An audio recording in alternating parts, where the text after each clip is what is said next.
used to tell me that I'm just, if I'm going to be a boat, then I'm going to break myself because I keep to go to the left and to the right, but not going straight. So I keep my citta straight, and then it just got into samadhi, and then I didn't know that it was. So I sat up, and then I lost it. Because at that time I thought it's not proper to in a lying position. I should sit. Well, if you can do it, then go ahead and do it. But for most of the people, and from my own experience, it's not the same. Maybe Upachara Samadhi is no problem. That is no problem. But really, to drop it into the heart. I found, from my personal experience, each time I do it, I rather sit up. If I'm going to sit like that, I have to put my... Yeah, that is okay. That is okay. Sit, Tanaja Mahabodhi never says anything about, he just said, sit comfortable and stay sitting. Stay sitting? Yeah. You said all lying positions. No, all 4 positions, but he never talks about the lying down position. Maybe some arahant could get enlightened by lying. Yeah, so, why haven't you? We always talk about, of course at the times of the Lord Buddha, last time, why is there not a talk when, I listen, I really intensely listen, and afterwards I get enlightened. Maybe such a pity, Either, there are 2 reasons. Either the speaker is not good at it, or the one who listens doesn't listen very carefully. Maybe Ananda's disciple. The kilesas are so clever in finding reason, and we still believe them. Not really. I just not really believe them, but we want to believe them because it seems to be easier. Okay, I'll try tonight. Yeah. I'll try to sit up tonight. Just sit up, and you will see it, and you will notice it. Once your sati is good enough, you really will notice the difference. You will notice the difference between walking meditation, sitting meditation, standing meditation. Standing meditation and sitting meditation are very, very close.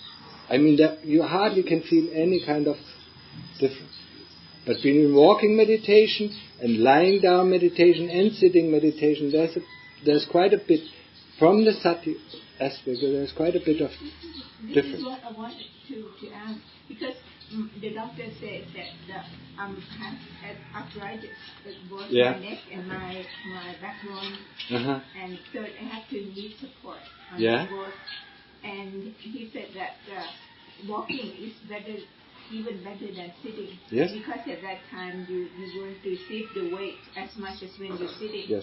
Then your body will, the spine will have to support the weight of the head and also of the body. This kind of thing. There's one easy solution. We empty out our head, and then the head becomes very light.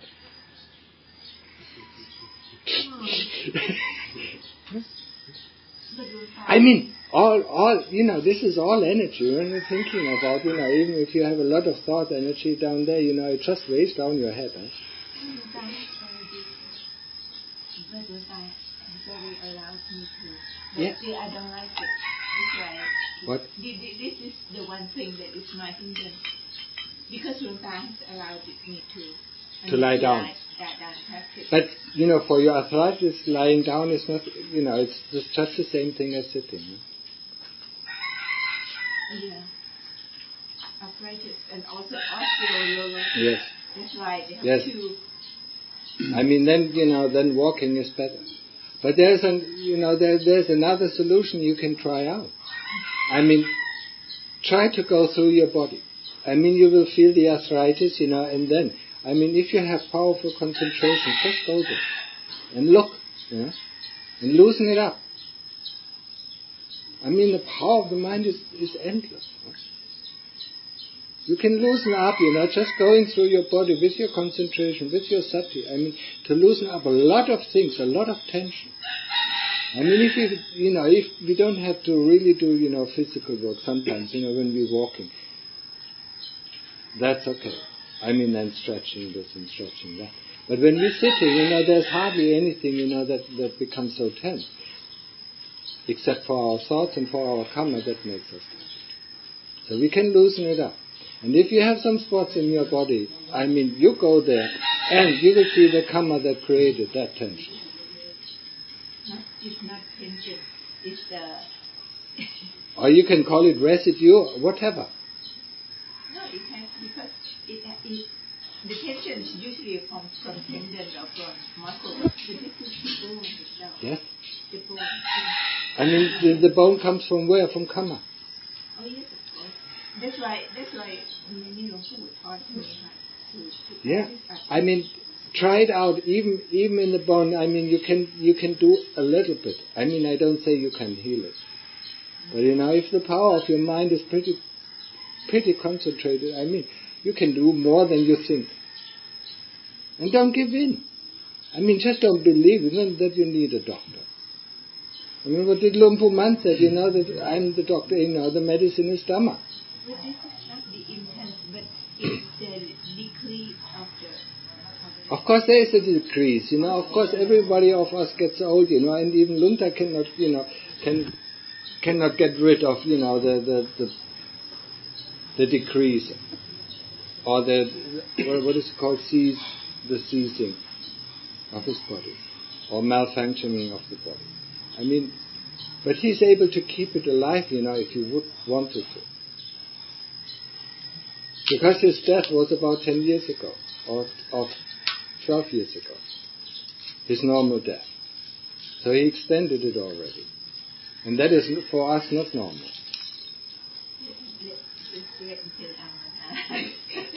You won't get an arahant if you wait, huh?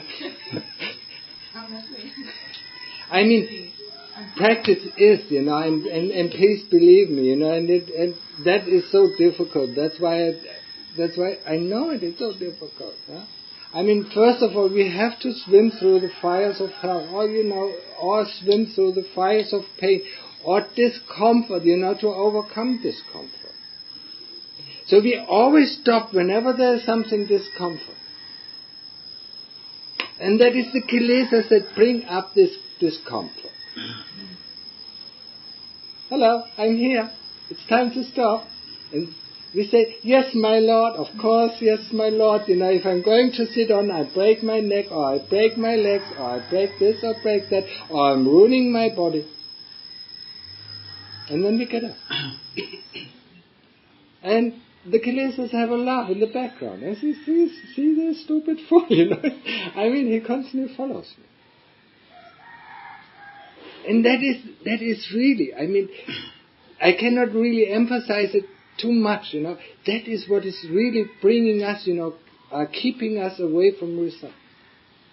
This always, worrying about, the body, worrying about this, and mostly it's a body. In the beginning, maybe it's our family in Sri Lanka. No? We worry about it. How can we help them now? We are here. I mean, when we go back, it's a different topic. But now we are here. We're here right now. And so, there's no future because I'm here. Try to be in the present moment until the day of leave, Okay, when the day of leave is, I need 1 hour to concentrate. Okay, I need to pack. Well, then you go. But we start, 3 or 4 days, when we are good practitioners, we start only 3 or 4 days before we leave, to plan everything. And then, it's very different, then on the day of departure, everything changes. Because it's a nature, everything changes, constantly changes. Huh? We planned for hot weather, and suddenly it was cold, or suddenly it was raining. Or we had a friend, who was going to drive us to the airport, and suddenly, there was a death in his family and he doesn't have time. So our plans are always, put upside down. So don't even plan. Just do. Just see, like you do, you do your walking meditation up and down, and you see. If there's some people are even afraid, that on their walking path there is a snake. I mean, they can be afraid all night long or all day long, and there's never a snake. Huh? But once they are mindful, the moment they see the snake, they stop.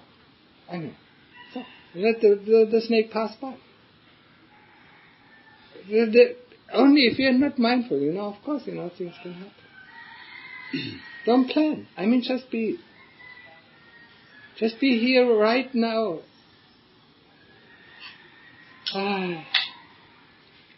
I mean, yesterday we went to visit two monasteries, and Tamsahai, Longpo Tan Lian.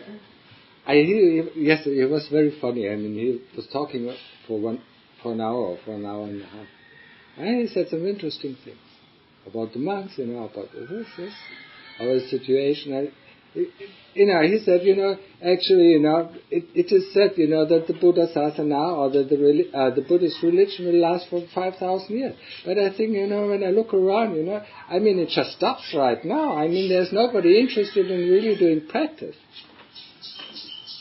So it will stop.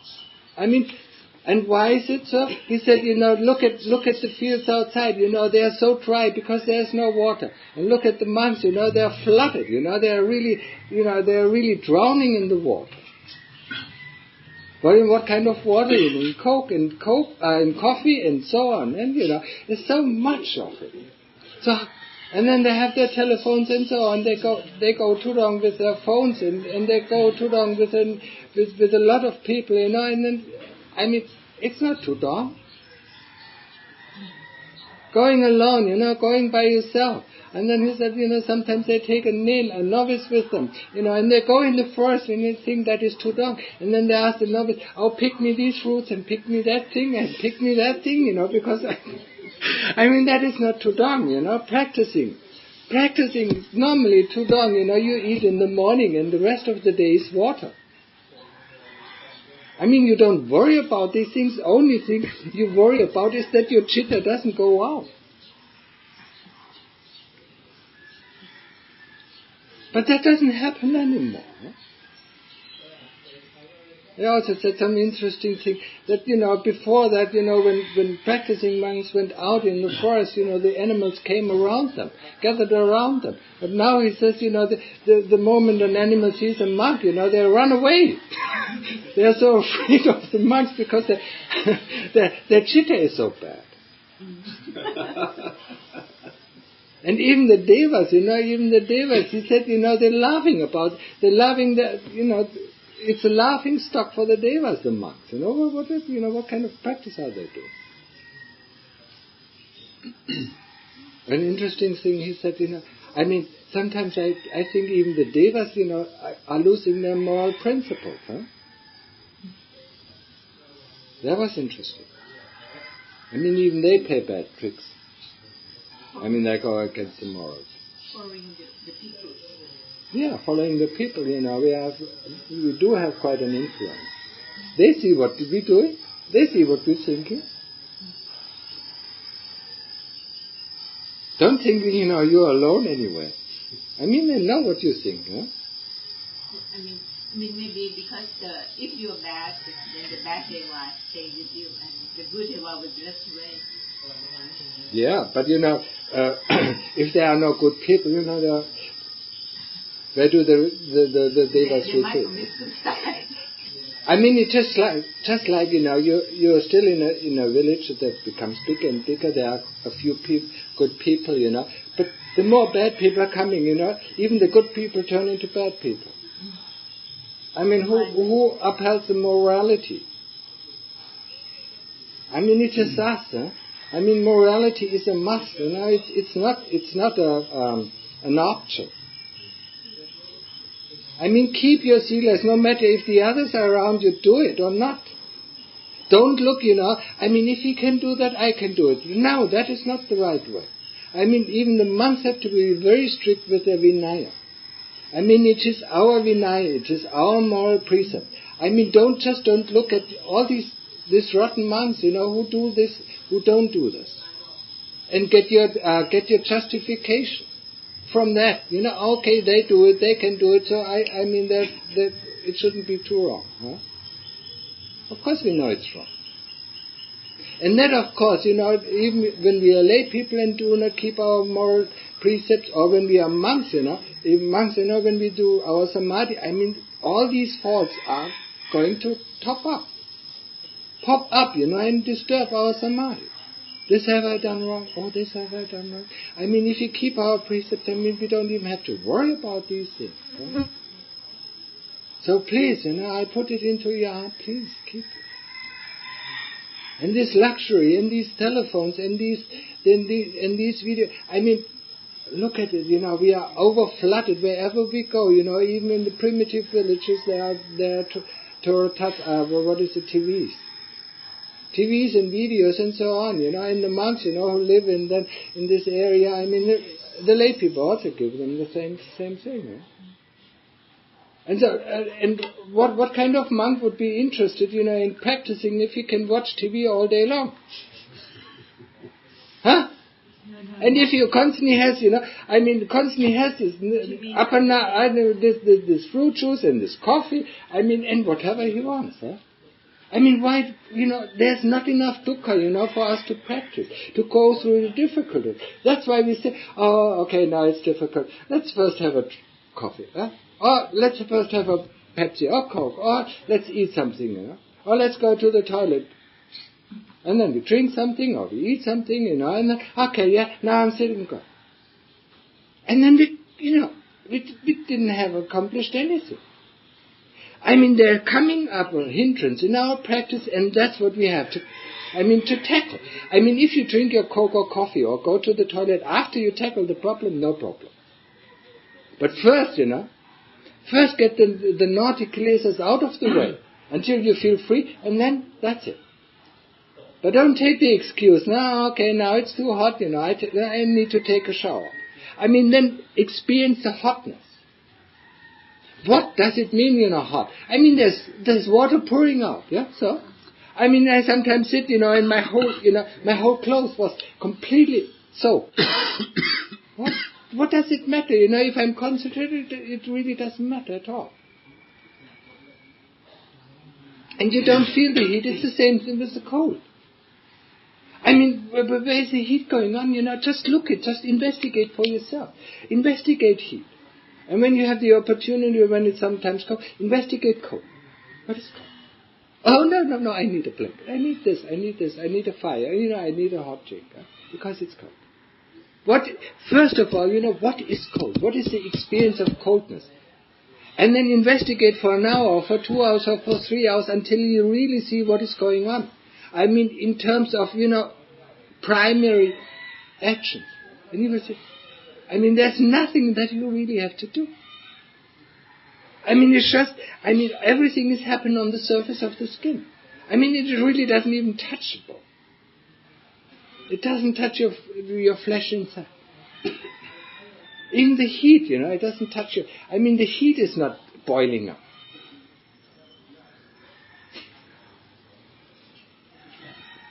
We know from the principle of a radiator, the surface is that exchange the heat.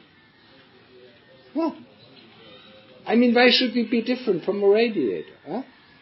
We copied all these technical advantages from our own experience of our own body, A robot is the best example for our own body, It's a very good, replica. And then we sit, program it, and it works, and what's there, and that's this thing. And then we're so proud of it. But actually, we're doing the same thing, but we never reflect back on ourselves that actually the chitta is the program. And say, okay, yeah, move on. Huh? The chitta is the one, let the chitta get out of the body, and the body just stands or sits or lies. Huh? It doesn't do anything on its own. It has not a known commander. The chitta is the commander. So when you sweat, it's a function of the body. The chitta doesn't like it, or the kilesas don't like it. So it's too hot, I can't work. Practice. Oh, it's too cold. Oh, I'm too tired. Or, or my arthritis, I have to really be careful. I mean, die in practice, But get beyond the kilesas. Battle them, until they really subside. Until they really give way. And that is what is happening. When we really do investigation and the kilesas have to give way, I mean, that is it's a very special kind of calmness. It's a very special kind of stillness. I mean, it's amazing stillness. Once we have battled the kilesas out of their wits, I mean, they have to retreat. And what is left, I mean, it's an amazing stillness. It's an amazing calmness. It doesn't take long when they come back, and then we see. I mean, then we can really see the hooligans coming back, on the football field. Before the police was driving them out, and then everything was nice. And then, they're rushing, but not only one. I mean, it's armies, from all sides.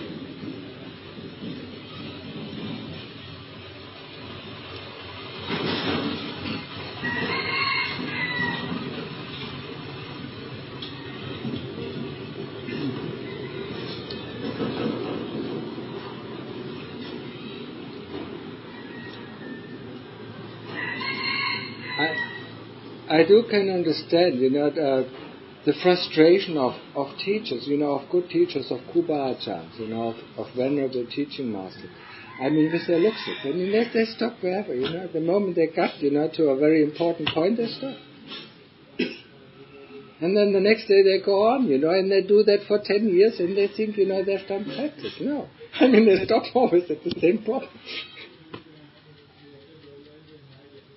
And they're not, they're because of the flood, of this abundance of things that we have. I mean, we have so much distraction, isn't it? I mean, now in this first monastery, even our distraction is, is really very, very limited. But still, we buy this, and then we put it here, and we buy this and put it here, and over the months it fills up, All our little comfort things, fill up. And then we sit around. One monk, he has all these jars with his different things, and he comes back from sweeping, and take a shower.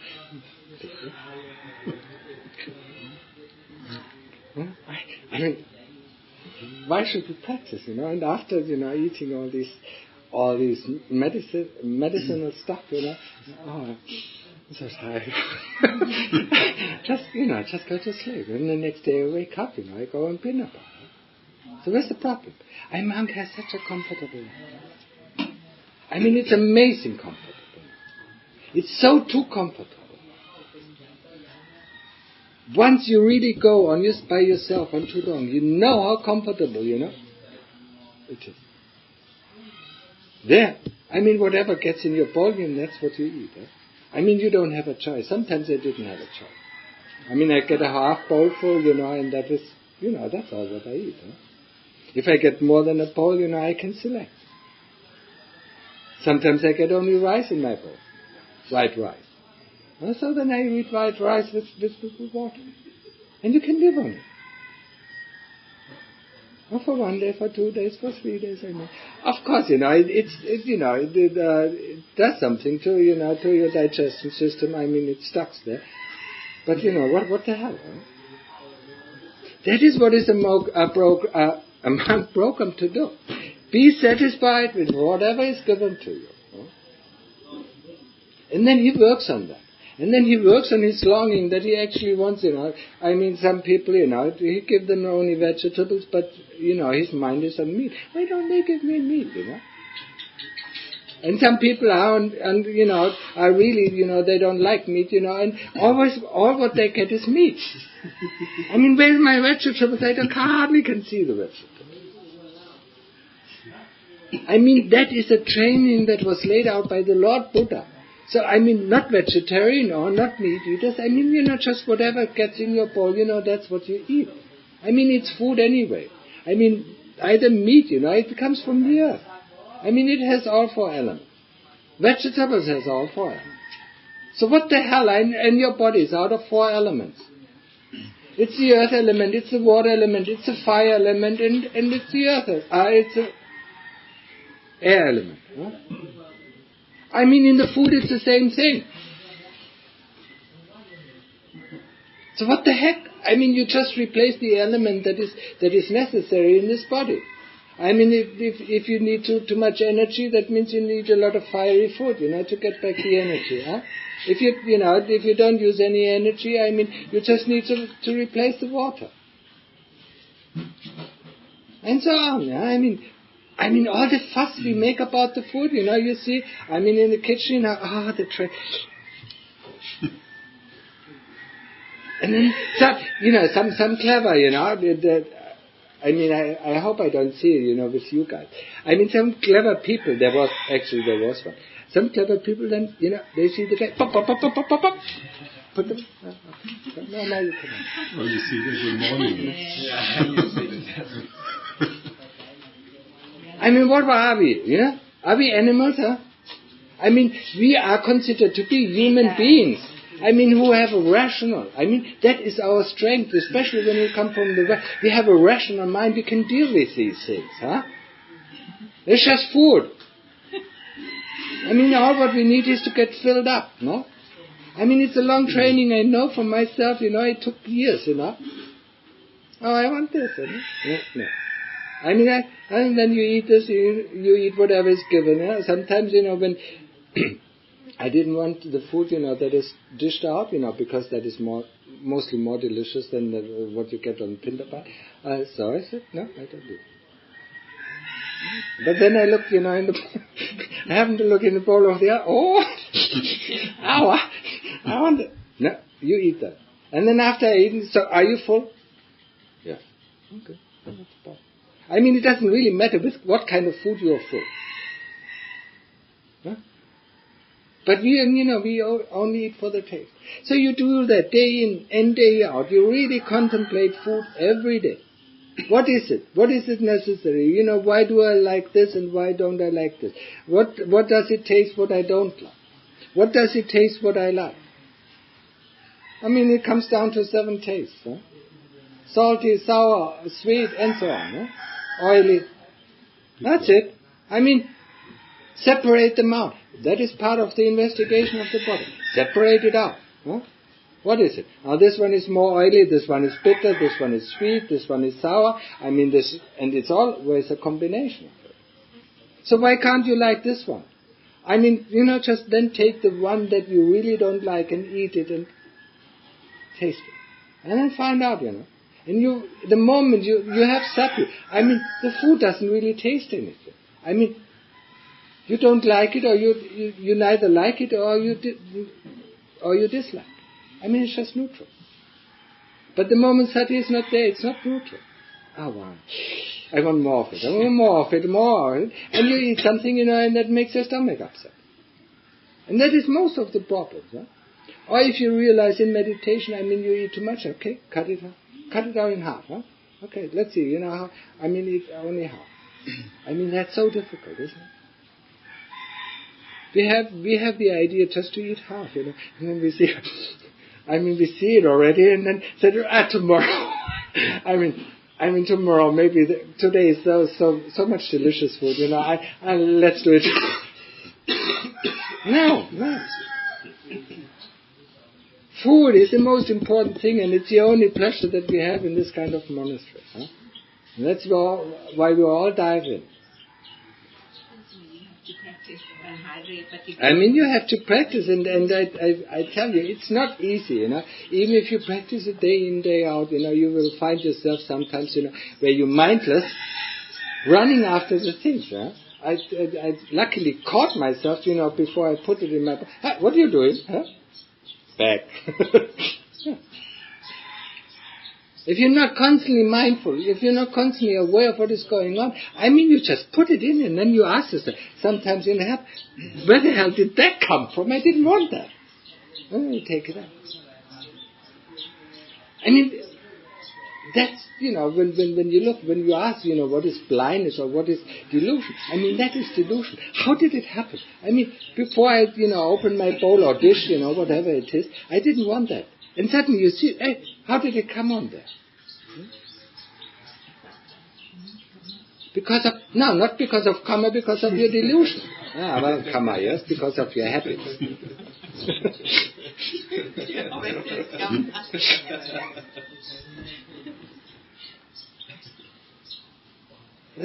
That is one of the most important things. I mean, for us, who live in a monastery with such an abundance and such, delicious, it's really difficult. And that's the whole reason. I mean, when you go to other monasteries, they eat very slowly. I mean, they eat half an hour or 14 minutes. I mean, here we have about 10 minutes. You don't have, you do not have, you want to get at least half full or, 70% full. I mean, you just take, what. You don't have the time to choose. That is the whole reason. I mean, Vaitanaja Mahaprabhu set a time limit on that. Because then you select, I mean, and you eat a little bit more if you have the time. If you don't have time, if you don't even have the time, to fill yourself up for 100%, okay, now I'm ready. I mean, you just take the things that are really, I mean, you select them that are really necessary. And then you take them. And in the beginning, when he was active, he saw some monks, eating a little bit, maybe 11 minutes. You want to eat until midday? Up and run. And he said, take your time.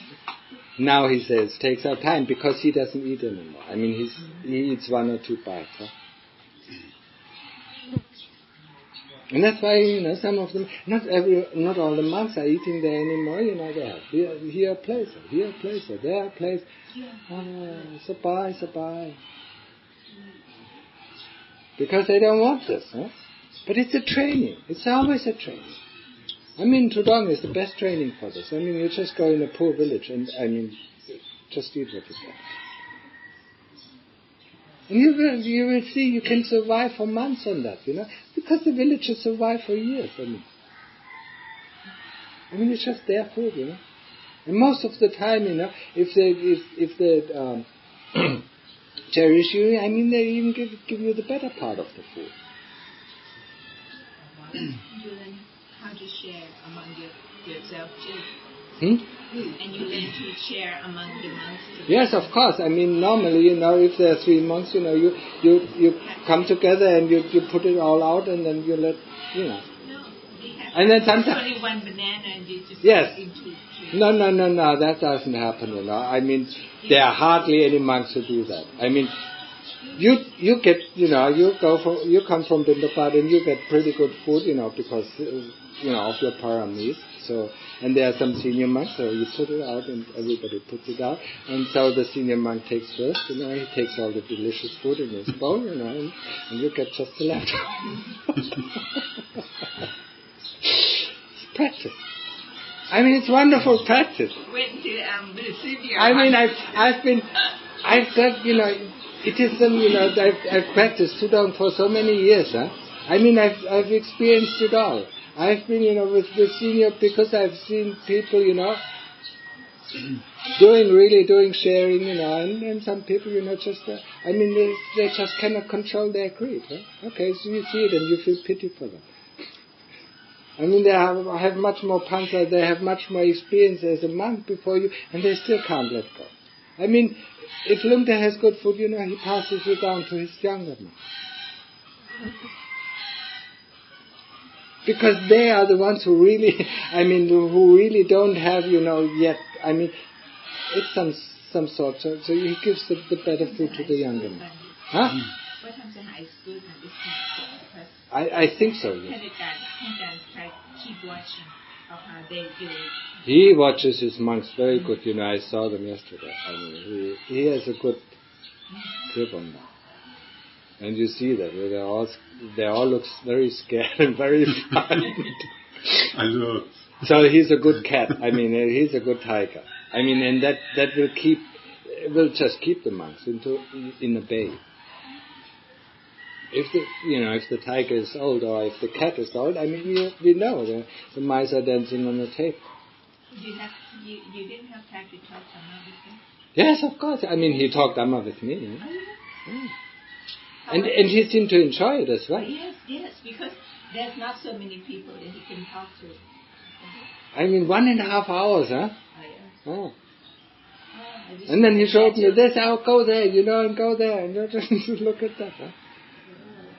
But when the teacher does it like that, then the monks, they don't choose for themselves to do it, but it is because of the teacher.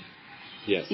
So in a certain way it will help probably, but when the teacher is not there, then some of them, they will grab. Yes, but some of them, through the constant training have gained so much control, so that they inherit the teaching and then, choose the right thing. I mean, for the others, you can't help them. They wouldn't do it by themselves. No, they would never bother, to do it in the first place, and then they wouldn't bother, to do it in the second place, huh? I mean, that's why what I said in the beginning, most of the Kuba Achans, most of the venerable teaching masters are so dissatisfied, I mean, there's nothing, there's no hardwood, that they can work on. I mean, whenever they pull their knife in, blah, it falls off. Everything falls off. And then he puts his knife out and it comes together. I mean, there's nothing, there's nothing where you really can carve in the Dhamma. And that's why he really expressed it. I mean, he's so dissatisfied with his students. There's nothing to carve into. They don't even have, he said they don't even have respect for their parents anymore. What kind of bunch of people is that? And that is still, it's considered a very good monastery. Huh? And now think about, all the monasteries, in other places. Every monastery is up to the teaching. Yes, of course. It's up to the effort. And that is the important thing. There's no lineage. There's not a teacher who decides, okay, this student will be my follower. Each student, who comes from a great teaching master, he has to prove himself. And the proof, at Ajahn Mun's place, there's nobody was left. Everybody went out, And then Ajahn Mahaboa proved himself, and Ajahn Kao proved himself, Ajahn Chah proved himself, but they all went to different places. Huh? And the lay people were so inspired by their practice, the lay people and the monk. So they flocked around him. That made him become another teaching master. And I think that is a natural selection process that is very wholesome. If you have a big teaching master and said, okay, these 3 students, they will be my disciples. In fact, there's many senior teachers living around in the hermitage around Ajahn monks, and they would screen the new monks before sending to Ajahn monks. Even they didn't have to do it. Ajahn Mun, just looked at them. He.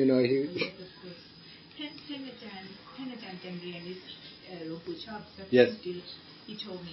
He talked a lot about Luang Pu Chop. Yeah. And then I realized that it was.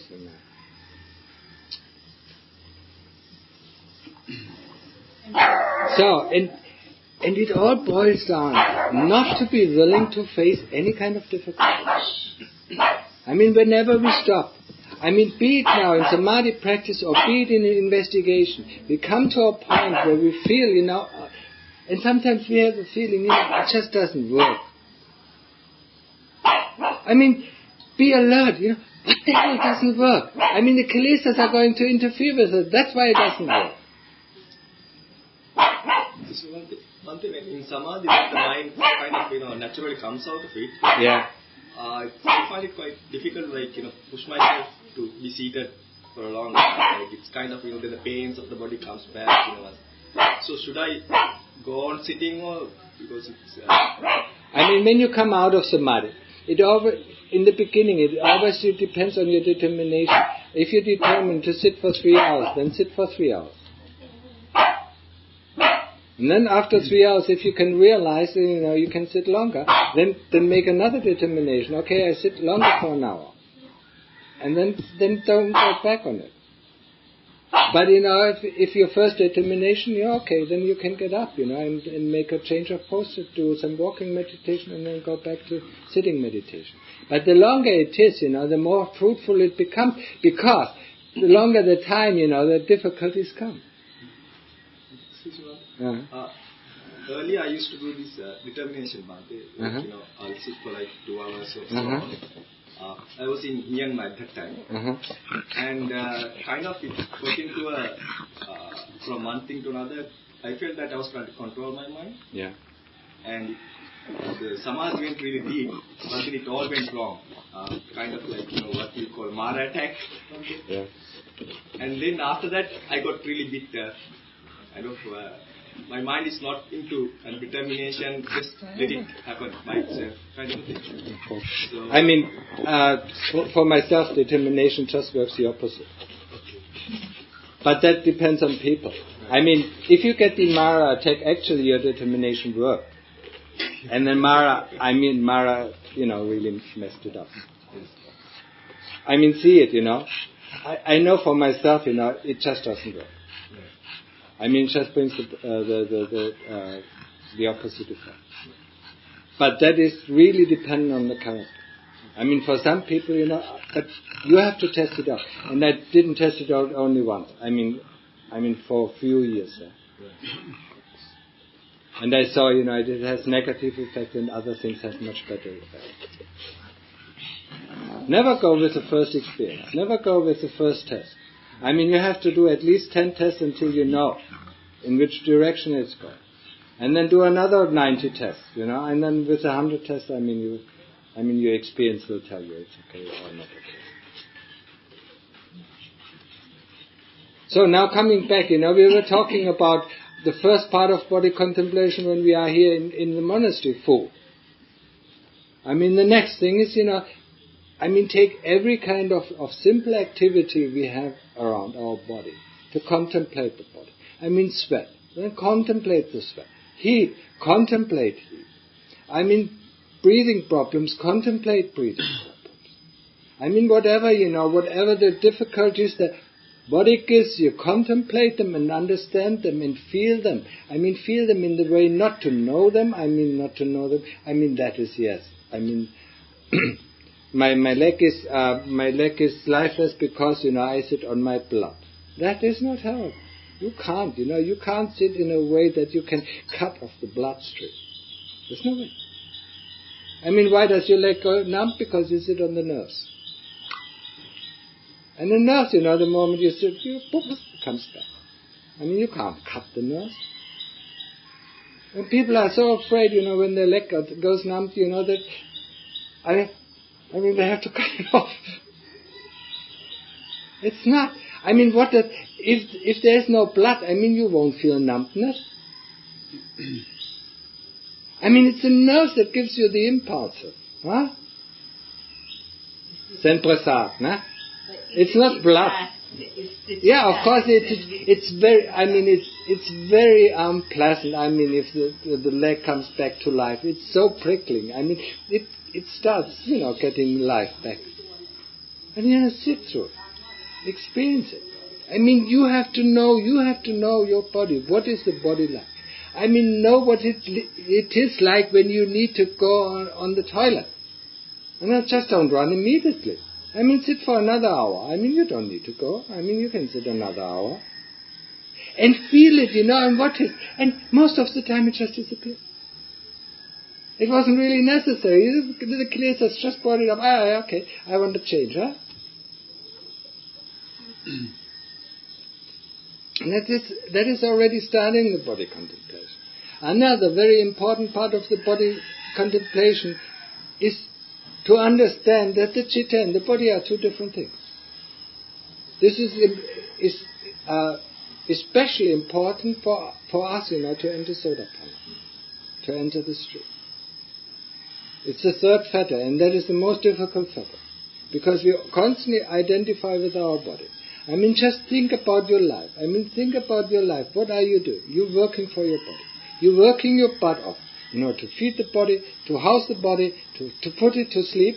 And, you put all this effort, buy a better mattress, or buy a bigger house, or, buy a bigger car. Everything is for the comfort of this body. And in the end, all your energy that you put into maintaining this body, is in vain. Also to gain status, right? And that's yes, okay. Yeah, when we talk about, yes. That is another thing, yeah? But, of course, some people, need the power. It's raga tanha. It's sense desire. That leads us to these status. Somebody with his motorbike, huh? It still comes back to the body, because with status you create more opportunities. No, that is not necessarily true. Conceit is something. I'm better, I'm cleverer, I'm this. That's more a mind thing, right? That's more a mind thing. And you talk about contemplation, but I don't exactly know what that yes, and he is asking the same question, and if you start listening, I was just starting to going on to it. But not only body contemplation, but you said you contemplate on the heat, for instance. How that is. You experience the heat in the body. What is the feeling of the body? What is the bodily feeling of heat? But do you question yourself? At the moment, now in the beginning, can I start, to explain it? I have my ways to explain it. Just questioning, gives you only half of it. Huh? It doesn't throw a circle, and I really don't know, if I can now throw a circle. Let's start with the body contemplation, and I said it is important. It is important because it's the third fetter. The first fetter is doubt. Doubt that there is heaven and there is hell. Doubt that there is karma and there are results of karma, or good karma or bad karma. That is important. For some people, especially for people in the West, that is one of the big fetters. The second fetter is what I was talking in the beginning about it. Morality. Not keeping one's precepts. Not, today I keep my precepts, tomorrow I break them. Because I want this, one time is, no matter. No. I keep my 5 precepts, or as a monk I keep my Vinaya, that's it. And then I don't have to worry about it. That means that keeps me in a hold of the first 2 fetters. Sodapanna is not a person, or stream entry is not a person that is real, that is, it's just like sand on the beach, huh? It's a jewel that you find on the beach. And how many jewels do you find on the beach, huh? Rare, very rare. So this is really important. If you have with the first 2 fetters, if you don't have problems, with the first 2 fetters, then the problem comes with the third fetter. The belief that the chitta and the body are one and the same thing. I think constantly about, and I mix up the mind faculty, and I mix up the body faculty, I mix up the memory faculty, and then I think this is me. Huh?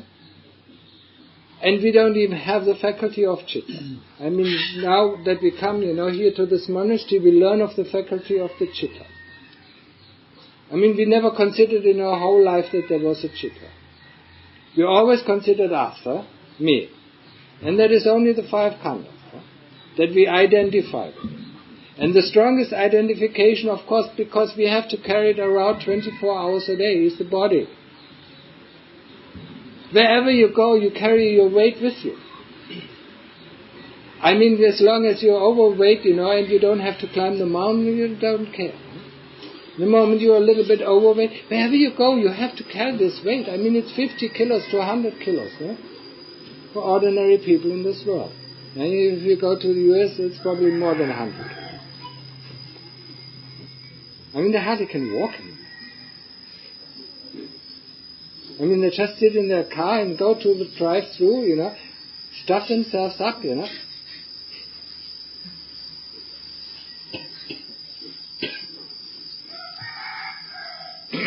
So how can we not, How can we not think that we are the body? open our eyes and see our body. We wash our face and see our body. I mean, we look at our body, The moment we close our body, we look at the body, We constantly are concerned about the body. I mean, now this shirt is not nice looking, I mean, we are always concerned about the looks of the body. I mean, now I need to go to the hairdresser because of the looks of the body. Or now I need to shave, or things like that.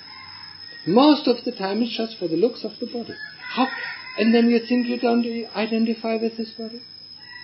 I mean, you over-identify with this body. And nowadays it's even worse, things become, I mean, they come completely worse. In the 60s it really didn't matter, how men were dressed. I mean, now men have to style up. I mean, we were always, in the 70s, we were always laughing, when our mother went to the hairdresser, and spent 100 euros for it. And now we do the same thing as men. I mean, isn't that crazy? I mean, are we really not all there?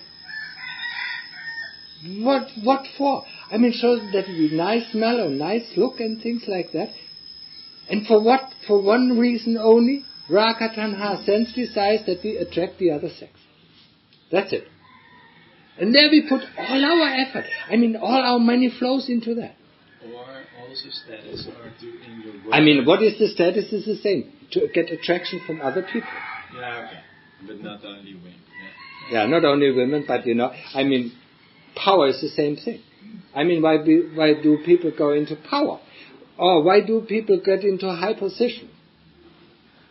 I mean, money is power. I mean, money has influence. Power has influence. I mean, we are not satisfied with ourselves, but the more people, I mean, if a king has no subject, I mean, he's not a king. If the king has one subject, I mean, he's a small king. If the king has 1 million subjects, I mean, he's a big king. I mean, he's an emperor. That's it. I mean, the more people I make, it's also, you go back, you go back to Holland. I mean, you really feel satisfied with the Dhamma that you received. You go back to Holland and you want to convince all the people in Holland that this Dhamma, I mean, that you experienced and that was so fruitful for you, is that thing. I mean, the more you convince them, the bigger the crowd that listens to you. I mean, the more you, of course, you believe that this Dhamma is right. No matter if it was right or wrong. I mean, how many people believed Hitler? I mean, now we know he was wrong. But he could convince them. And then, of course, the more people I can convince. I mean, the more I believe I'm right. But that has nothing to do. I mean, you should ask yourself the first question. I mean, why do I need to convince others that what I'm doing is right? That's the mistake. That's wrong thinking. If I need to convince others what I'm doing is right, I mean, then I still haven't practiced it. Then I still haven't have enough confidence found in my own heart, in my own chitta, that I need constantly, the supplements of others. And with the supplements of others, I mean, I'm in danger. I mean, most of the supplements of the other people, what the other people say or what they suggest, are not pure. Some of these are even poison. Why not rely on yourself? Find the reliance on yourself. The moment you don't want to tell other people about these things, I mean, then you're really confident. And then there's no need. I mean, people come and ask you. That will happen. The more you practice, I mean, people will come and ask you.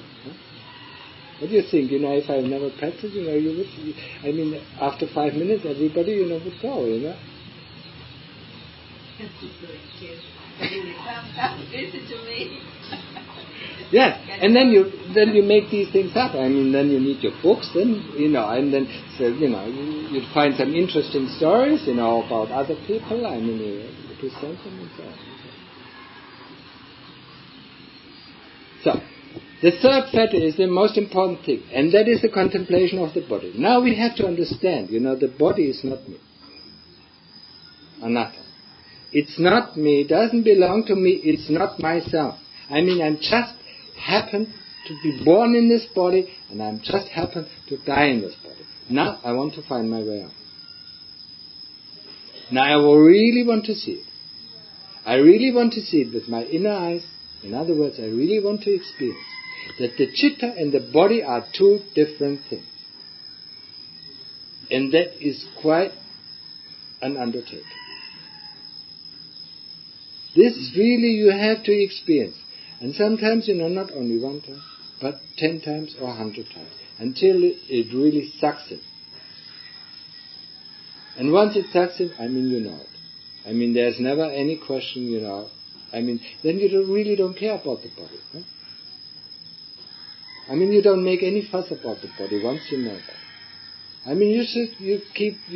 You take care of it so that it maintains its life form. But you don't polish it up, Don't remove this and don't remove that, because there's no need for it. Because you really understood, it's just a car. You're not a German, who polishes his car, And the scratch is more important than his own wife. He gets more furious. A typical German gets more furious if you scratch his car than to hit his wife. And it's just the outside. Yes, of course.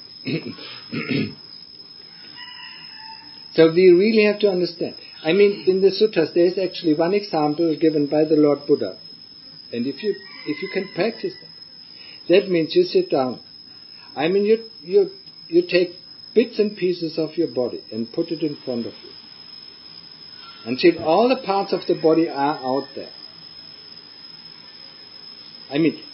What part of this body you call body? The example that the Lord Buddha gives is, there's a wagon. Once you disassemble it in bits and pieces, where is the wagon? Of course there's no wagon. So, you disassemble your body in bits and pieces, where's the body? And who sits here? Who knows, who sees all these body parts? It cannot be the body, because if I take all the body parts out there, it cannot sit here. And just for a second, just for a millisecond, it can be only a millisecond. The moment you take, if you do it correctly, the moment you take out the last body part. In the fraction of time, there's a separation. You see all the body parts and you see the chitta there. And then instantly it goes back together. But this experience, helps us to realize that the chitta and the body are two different things. Of course you can think it, you can know it, you can believe it, but, whatever you believe it, it's not true. The experience, that counts. And you do it the second time, you do it the third time, and each time, it is just something like it's cut off. Sometimes it's a little bit longer. Sometimes, in the end, when you do it very well, you can sit quite for a long time and look at all the parts of the body. And then the moment you take any part, then suddenly I comes back. Suddenly the sense of identification comes back. And then the identification with the body is broken. The moment you really understand it, the moment it really dips into the heart, the moment you know it in there. Belief, it doesn't help. And belief is very, it's so similar to experience for us. Does it mean that we have sort of laid out in front of yes. us? You can put it into mess, or you can put it orderly. You can take off. In the beginning, it depends on the character. I always took, a saw, took it off, looked at the structure of it, and then put it down. Next part, put it down. And when you put a part out, you don't feel it here anymore on the cushion. That's important. You see it only there. It suddenly doesn't exist here anymore. It's a practice. We have to practice maybe for months or for years. But it's a very important practice. It really shows you that the body and the chitta are two different things. Some people who have experience from the previous lives, they can do it within a month, right? No problem. So is that the same technique for one to be anagami also? No. Just think about a Sotapanna has still full greed and hate. He still likes people and he still hates people. This is stream entering. Yes. This you do for stream. Is it at the moment that you feel that the chitta and the body is separate? Two separate entities. When you feel that, then you enter the stream? No. I mean, there are three fetters. I mean, if your first fetter, I said, I mean, for a monk, mostly the first and second, if he keeps his Vinaya, the first and second fetters are taken care of. That is not so for lay people. He needs some care. That is not so for lay people. I mean, be careful. I mean, you have to, the first and second fetter, I mean, you have to take care of. And then the third fetter. But the third fetter is most important for most of the people. Because we are so attached to our body. We so cling to our body and we don't even know that we cling to our body. She gets old and she doesn't cling so much to the body, but she's already looking for the memories of her youth. That means she is already preparing, for the next life, and she's young again. Young, beautiful, and has all the energy. I mean, it's not only her, it's every one of us. I mean, the moment he gets old, I mean, he's already looking in the past memories, when he was young and could do all these things, right? And he wants this fun, and that's why what memory is so important. I mean, he wants this fun again, and that's why he's going to be reborn. And that leads us to our next rebirth. We want to do it over and over and over again. We never get tired of it. That's why we have to separate it ourselves out.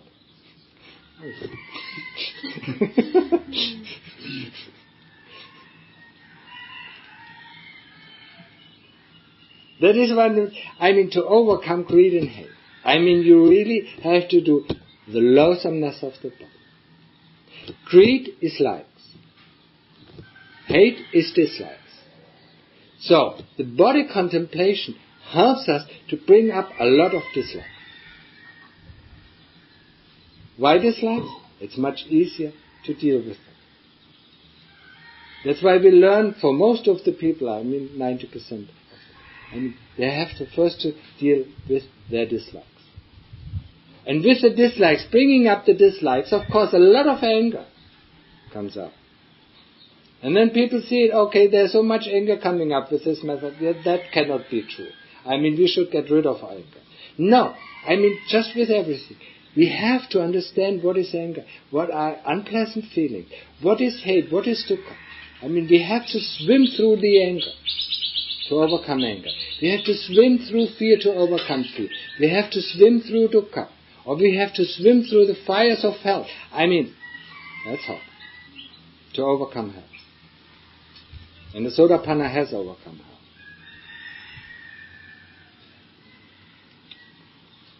So the Anagami does the body contemplation. He just tears up. He can do the same thing. You can do it already, and look. You see, after a while you see the cut. And you feel the cut, It hurts. Some shudder, if you really do it correctly, some shudder is running down your spine. And you really don't have to take a real saw. You just take an imaginary saw and cut it. You see you see the blood flowing, you feel the pain, and so on, and so on. And that brings you in contact with unpleasant feelings. And that is one of the important aspects of a supa. Not only, to make, not only to see the body, that it's really, there's nothing to it. Who takes it? You don't take up a corpse, It's rotten, smelling and stinking. You can't do anything with it. But we inhabit a corpse. Sooner or later it will be a corpse, just lying down, and then...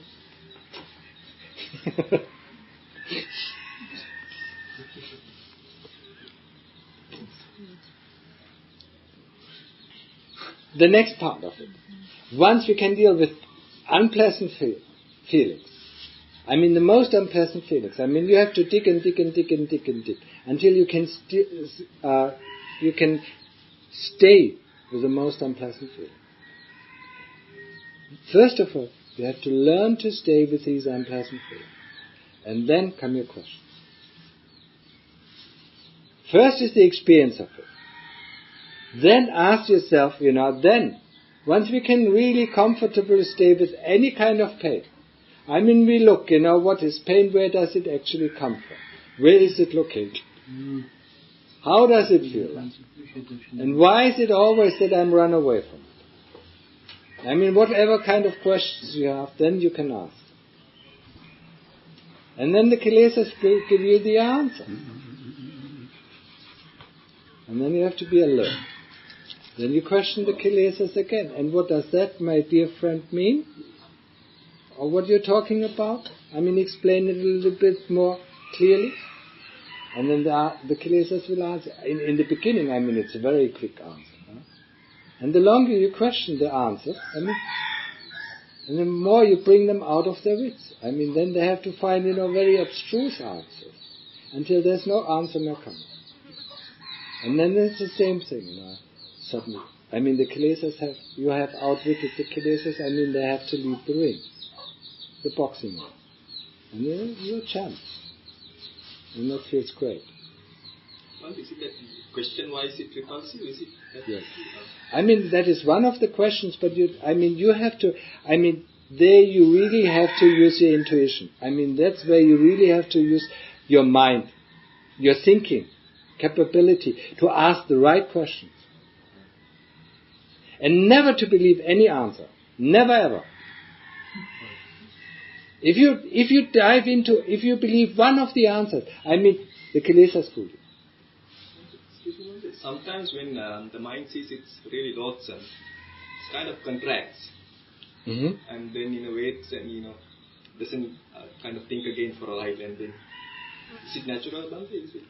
Yes, it's the natural way of the kilesas, not to face unpleasant things. If you want to go into samadhi, the best way is actually, to do to view and experience something very unpleasant, and then it goes.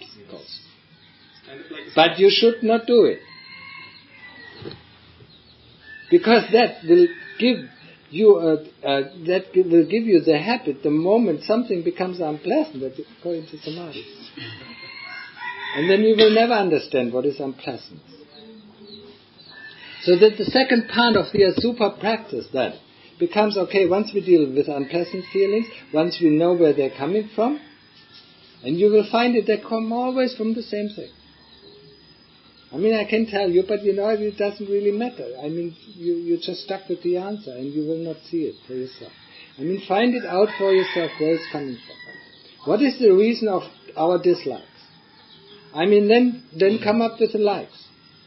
Then you're much easier, once you're trained to stay with all these unpleasant feelings, it's much easier for you to stay with pleasant feelings.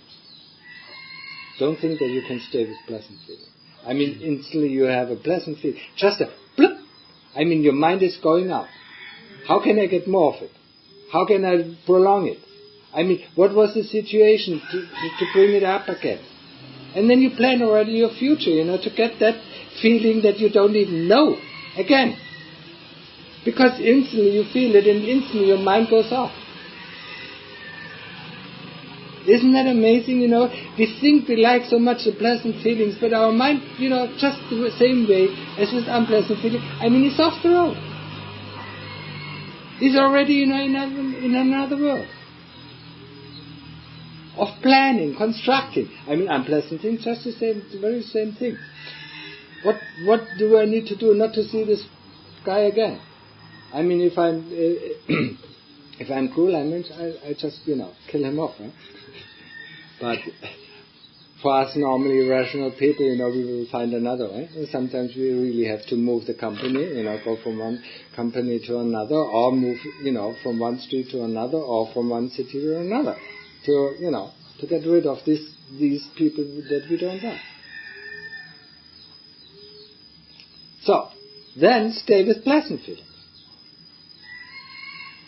And now comes the third part of a asubha. Now we become the master. Now we start to train ourselves to become the master. When an unpleasant feeling comes, we replace it with a pleasant feeling. Once we can stay with the pleasant feeling, we know where they come from, we understand where they come from, we can easily replace it. once we learn or contemplate enough to stay with pleasant feeling, we know where there is origin, we easily can create. Now we're going to replace it. Whenever a non-pleasant feeling comes up, we replace it with a pleasant feeling. Whenever a pleasant feeling comes up, we replace it with a non-pleasant feeling. And we do that. And in the beginning it takes long because you still like the pleasant feeling and you still do not like the unpleasant feeling. And it takes a long time. But in the end it becomes very fast. No, just wait. Sorry. I mean, let me finish that, and then you can ask whatever you want.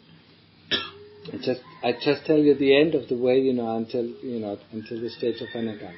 So once you can replace them so far, then you stop replacing them, and you put them both unpleasant one side, pleasant. You let them stay. You do not destroy them.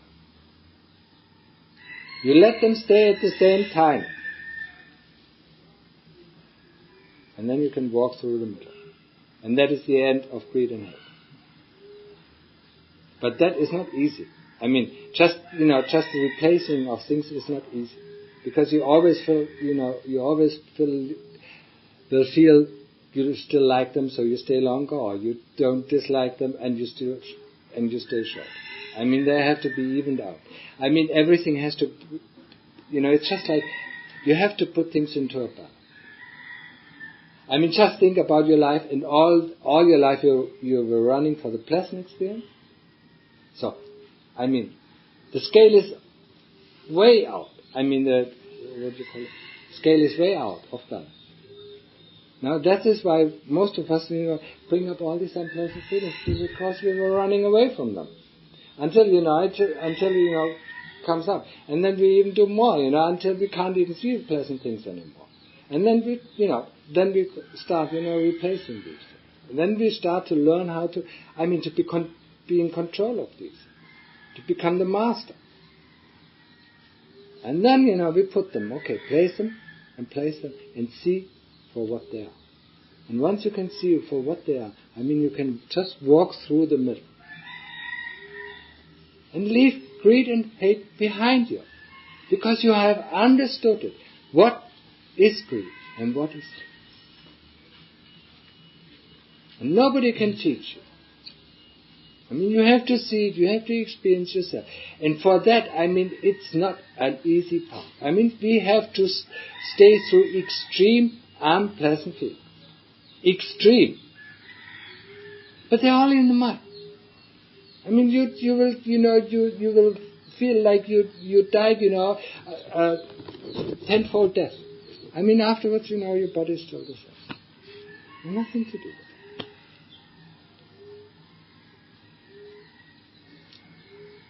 So that is the path to anagami. Now you can ask. Thank you. Okay, so this like and dislike, it's related to one body part that we feel it, or is it... the body part is mostly to bring up unpleasant feelings. And, asubha has two things. It's one, I was talking about one aspect, is to bring up the unpleasant feeling. But also, to make this body, think about you want to activate a corpse. You really are not interested in a body. It's also to get really, what do you say, burnout. What is it, burnout? You really get dissatisfied with the body. You don't want to have a body. But that, huh? Yeah, burnout. You really don't want. That is one part of the asubha practice. That's why we have to look at the blood, look at the parts of it, analyze it, dissect it, bring it out, analyze the organs and see, each organ for its what it is, and see, what is. It's a bloody mess in there. The next time you come to an accident, where somebody has a bike accidents are very good. If they hit a truck, their brain is completely squashed. And you see the brain flowing out. Look at it until you really, you really can feel the disgust coming up. And if you can't feel it, I don't know who you are. I will feel it. I never look, but now I'm going to. I'm making myself. That is the great thing about in Thai's new paper. You just look at Thai's newspapers, and even on the first page, there's such a nice accident, where people, some arm, is missing, or the brain is flowing out. There's two fetters that are not coming to get rid of. The one you finished. What about the other, the patika, the irritation, the discussion? How do you practice that? How do you contemplate it? What the disgust? Yeah, it's patika. It's Particular. No, not particular. Patika. It's irritation. Irritation, disgusting, this kind of thing. Yeah.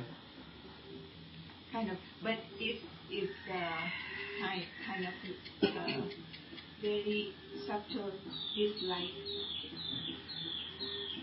You understand that in Thai? Patika. Could you explain? Disgust is little. Please, bitte.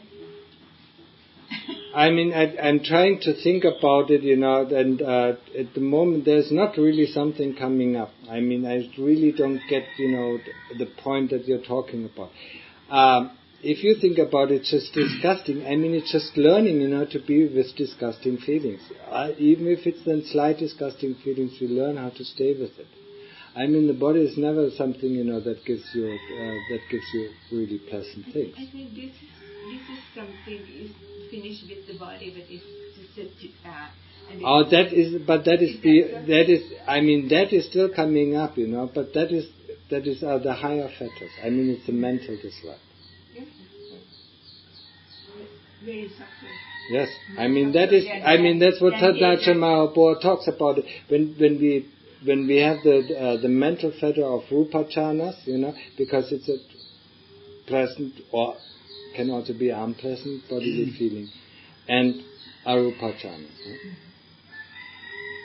I don't worry about it. I wish to see somebody, getting at least to the stage of anagami, but I have my big doubts. You just ask somebody, next time you find somebody who was in prison for 20 years, ask him how was it, when he came out. It's the same thing. Not only that you have been in prison for 20 years, but for 20 billion of life. When you come out, you feel so happy that you are in the highest heaven.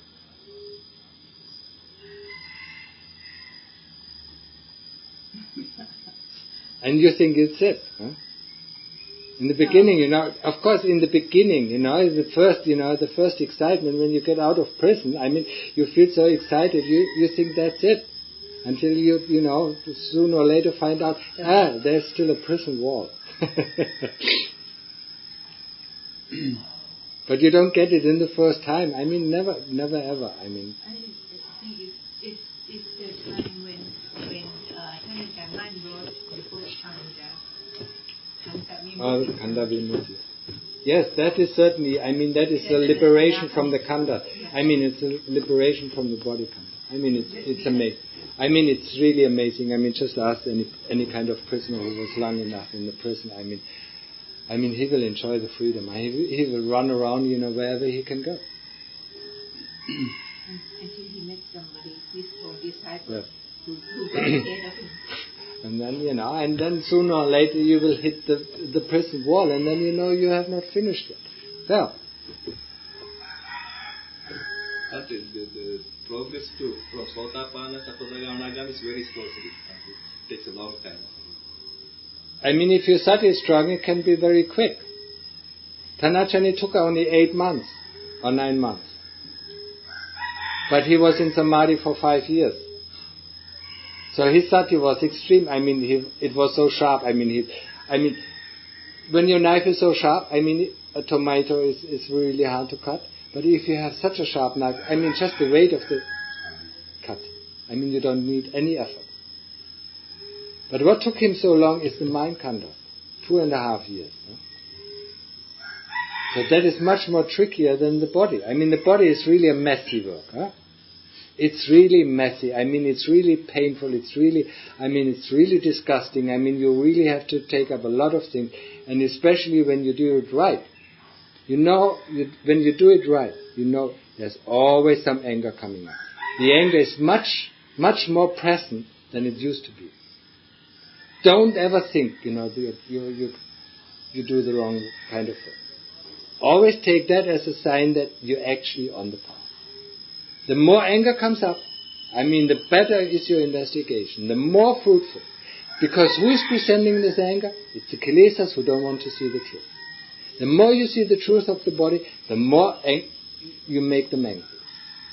And you really can piss them off. So that is actually always a good sign. Don't think you go the wrong way. And if nothing happens, then it's just a play of the kilesas. Yes, taking some images. Yes, this is this. It doesn't have any effect. The effect is only when you really see it. You see it, and you just need to see the food of your day today. Now being processed in the stomach. You really want to throw up. And how's the difference among the different levels of anakamya? I can't tell. I really can't. It just goes subtle and subtle. Yes, it goes subtle, and according to Nachamabua, each time you cut one of the fetters, it. You advance one level and one level and one level and one level. What the level of anakamya? 5. There are still 5 fetters. No, among anakamya themselves. The 5 fetters is just the 5. It's also the 5 heavens. Yes. What do you want to ask? No, because I like to know how you differentiate among the 5 steps of the anakamya. In the beginning, I really cannot talk. As long as I have not overcome this, I cannot really look back. So, these experiences that I tell you, are really subjective. They are not objective. I can only talk about something if I have passed something. Then I understand it completely and truly, and I look back, and once you look back, you see the right picture. But now I'm in the middle, you don't see the right picture.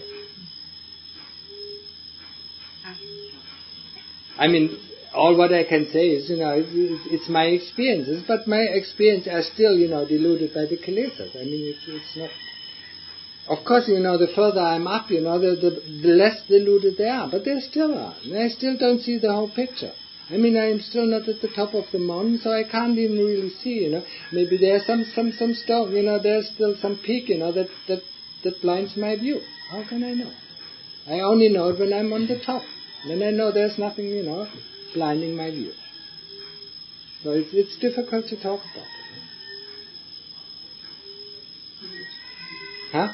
Yes. You're not going to die first. But it's the same thing, that I told you in the beginning. That the people are not interested in practicing anymore. It holds also for me.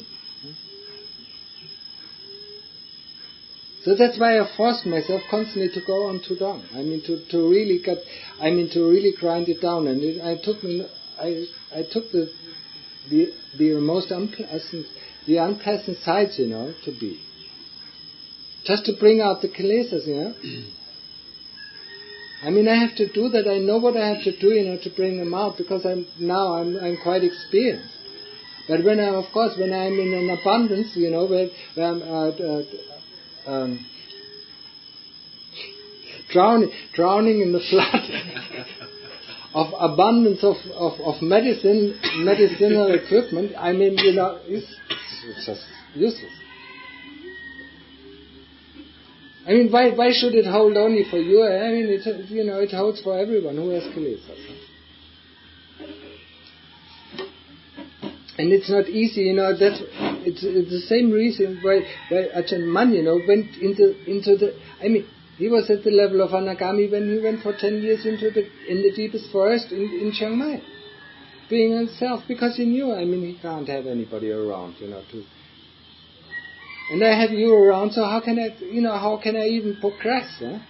Now you go to Germany, there's even worse. No, probably. no. Huh? No? No, because I don't. There's a jungle over there. Forest. I mean, the people are not interested. And they don't know where I am. Okay. There used to be a monk on who practiced the whole almost all his life in the